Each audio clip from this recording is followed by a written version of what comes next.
अस्सलाम वालेकुम। आज हम बना रहे हैं मीठी टिक्कियाँ, जिनको हम रजब के बाबरकत महीने में बनाते हैं। मीठी टिक्कियाँ, इसके लिए हमें जो चीज़ चाहिए उसके लिए इंग्रेडिएंट्स रखे हुए हैं। ये परफेक्ट इंग्रेडिएंट्स हैं।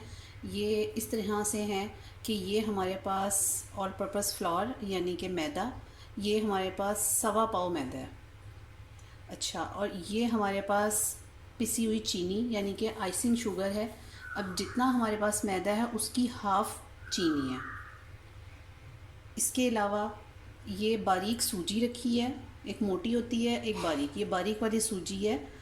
ये जितनी चीनी है उसका हाफ़ बारीक सूजी है।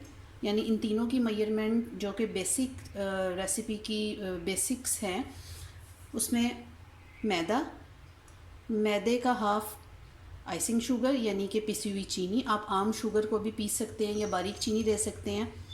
बाहर ये पाउडर शुगर आपने बना लेना है। और जितनी चीनी है उसका हाफ़ सूजी। अच्छा, ये तो बेसिक हो गए। इसके अलावा मेरे पास ये 1 कप नीम गर्म दूध है, फ्रेश मिल्क। इसको हमने कितना यूज़ करना है ये मैं आपको बताती हूँ। ये मेरे पास 1 टेबल स्पून बल्कि 1.5 टेबल स्पून मिल्क पाउडर है, 1 टेबल स्पून तिल, 1 टेबल स्पून नारियल का चूरा, कुछ बादाम और ये 2 इलायची है। इसके अलावा हमें ये देसी घी चाहिए। सबसे पहले हम क्या करेंगे आइए मैं आपको बताती हूँ। बिस्मिल्लाहिर्रहमानिर्रहीम। अब सबसे पहले ये मेरे पास सूजी है। इस सूजी में हम ये दूध मिक्स करेंगे और सूजी को ढककर आधे घंटे के लिए रेस्ट के लिए रख देंगे। ये देखिए, ये मैंने दूध को सूजी में डाल के मिक्स करके रख दिया है और ये इतना हमारा दूध बचा, यानी कि हाफ़ कप से भी कम हमारा दूध इसमें यूज़ हुआ है। अब मैं इसको कवर करके आधे घंटे के लिए रख दूँगी। ये हम इसलिए ढक के आधे घंटे के लिए रखेंगे कि इससे हमारी सूजी का जो दाना है वो फूल जाएगा और इससे टिक्कियों में बहुत मज़े का फ्लेवर आएगा। ये बहुत कम लोग बताते हैं और ये इससे बहुत अच्छी टिक्कियाँ बनेंगी। बिस्मिल्लाहिर्रहमानिर्रहीम। अब मैंने यहाँ पर एक बड़ा सा मिक्सिंग बोर्ड लिया है और एक मैं स्ट्रेनर लूँगी और इसमें मैं 1.25 पाव मैदा, 1.25 पाव होता है 315 या 314 ग्राम्स या 312 ग्राम्स ऑलमोस्ट, ये मैं इसमें डाल दूँगी और इसको हम छान लेंगे। ये सारा मैदा छन चुका है। इसमें हम अपनी पिसी हुई चीनी यानी कि चीनी का पाउडर डालेंगे, खुश्क दूध डाल दिया, तिल डालेंगे, नारियल का पाउडर, ये बादाम और ये दोनों इलायचियों को ग्राइंड करके इसका पाउडर बनाकर वो हम इसमें शामिल करेंगे।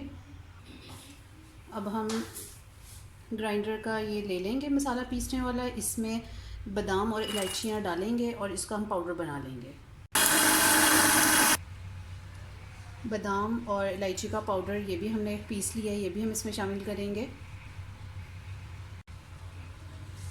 ये 2 टेबल स्पून देसी घी शामिल करेंगे। अब हम इसको अच्छी तरह से मिक्स करेंगे और इसको मिक्स करने का तरीका ये है कि पहले आप इसको सिंपल हाथ से ऐसे मिक्स करें। ये सारी गुठलियाँ अच्छी तरह से हाथ से तोड़ लें। अब आपने इसको दोनों हाथों में ऐसे लेना है और आपस में इसको ऐसे मसलना है। अच्छे तरीके से इसको हमने मसलना है दोनों हाथों में। जितना अच्छा आपने ये मसला होगा उतनी ही अच्छी और ख़स्ता टिक्कियाँ बनेंगी, क्योंकि ये घी अच्छी तरह से सब में मिक्स हो चुका होगा। यहाँ पर ये सब चीज़ें अच्छी तरह से मिक्स हो चुकी हैं और अब ये मैंने जो सूजी दूध में मिक्स करके रखी थी, ये सूजी अच्छी तरह से फूल चुकी है। ये भी हम इसमें डाल देंगे और फिर हम इसको मिक्स करेंगे। अब हम इसको मैंने भूनना है, और यहाँ पर मैंने अपने पास ये बचा हुआ दूध भी रखा हुआ है, ये भी जितनी ज़रूरत होगी हम ये इसमें डालेंगे।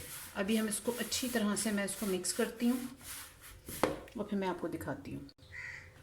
ये देखिए मैंने सूजी वाला दूध डाल के अच्छी तरह से मिक्स कर दिया है। अब इस स्टेज पर अब आपने हाथ में ये लेना है और इसको ऐसे दबा के, अगर ये इस फॉर्म में आ जाए, यानी कि ये अगर टूटे ना ज़्यादा जल्दी, अब ज़ोर लगा रही हूँ तो ये टूट रहा है, लेकिन अगर ये ना टूटे तो इसका मतलब है कि हमारा ये बिल्कुल सही और परफेक्ट डो बनने के लिए तैयार है। अब हम इसमें अपनी ज़रूरत के मुताबिक ये नीम गर्म दूध शामिल करेंगे इसमें, और इसको हम सख्त डो गूँदेंगे। अभी मैंने थोड़ा सा दूध शामिल किया और ये मैं सारा ऐसे गूँध रही हूँ।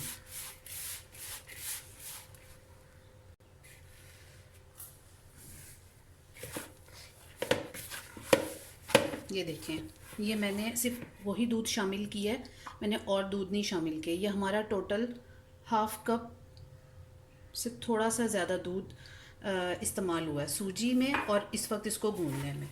अब ये सारा सिमट गया और ये डो नरम नहीं होना चाहिए। इसको हम 10 मिनट तक गूँधेंगे।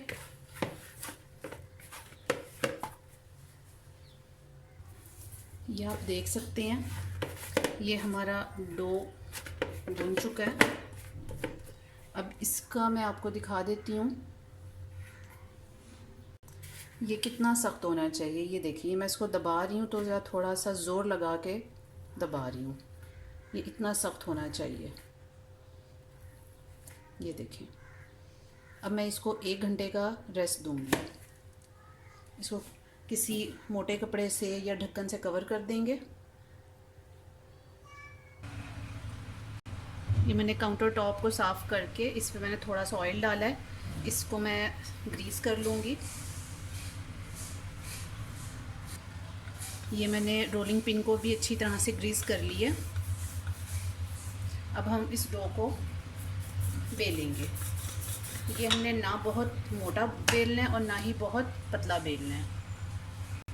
ये मैंने एक बड़ी सी रोटी बेल ली है। अब आप कोई भी ढक्कन ले लें और उस ढक्कन से हम टिक्कियों को कट करेंगे।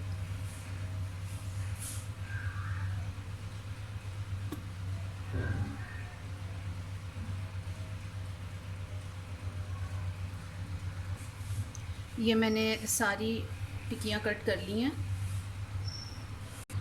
ये मैंने एक कढ़ाई में ऑयल गरम करने के लिए रख दिया था और ये अब मैं इसको नॉर्मल आंच पर टिक्कियों को इसमें डालूँगी। अब टिक्कियों की थिकनेस आप देख लें, ये इतनी होनी चाहिए।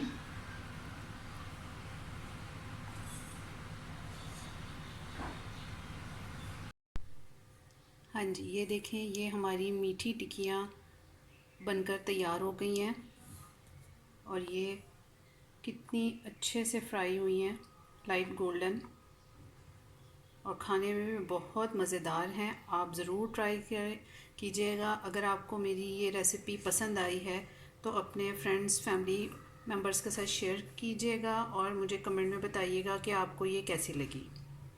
चलें, थैंक यू, अल्लाह हाफिज़।